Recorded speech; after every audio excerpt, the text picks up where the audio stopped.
यो हो भाङ्गे झरना, जसलाई मैलुङ झरना पनि भनिन्छ। रसुवा जिल्लाको उत्तरगया गाउँपालिका वडा नम्बर 2 मा अवस्थित एक मनमोहक प्राकृतिक गन्तव्य हो। हिउँदमा शान्त देखिने यो झरना वर्षायाम सुरु भएसँगै पूर्ण वेगमा बग्न थाल्छ र आफ्नो वास्तविक सौन्दर्य प्रस्तुत गर्छ।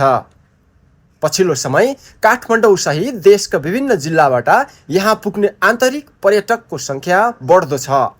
स्थानीयका अनुसार वर्षायाममा करिब 5 देखि 6 महिनासम्म यहाँ पर्यटकहरूको राम्रो चहल पहल रहने गर्छ।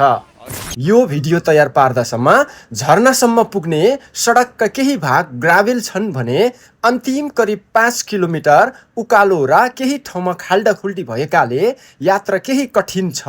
तर झरनाको मनमोहक दृश्यले यो सबै थकान बिर्साइदिन्छ। प्राकृतिक सम्पदाले भरिएको यस क्षेत्रको संरक्षण, उचित व्यवस्थापन र प्रभावकारी प्रचार प्रसार हुन सके भाङ्गे झरना लाङटाङ र गोसाइकुण्ड पछि रसुवाको अर्को प्रमुख पर्यटकीय गन्तव्यको रूपमा स्थापित हुन सक्छ। यसले स्थानीय अर्थतन्त्रलाई समेत टेवा पुर्याउने सम्भावना बोकेको छ। तर यसको पूर्वाधार, विकास र प्रवर्धनमा सम्बन्धित निकायको ध्यान कहिले पुग्ला भन्ने प्रश्न अझै बाँकी छ। यदि तपाईँ काठमाडौँबाट जाँदै हुनुहुन्छ भने काठमाडौँदेखि सामखुसी, टोखा, गुर्जुभन्ज्याङ, छहारे, ढिकुरे बजार, बटार, बेत्रवादी हुँदै भाङ्गे झरनासम्म पुग्ने सबैभन्दा छोटो मार्ग प्रयोग गर्न सक्नुहुनेछ।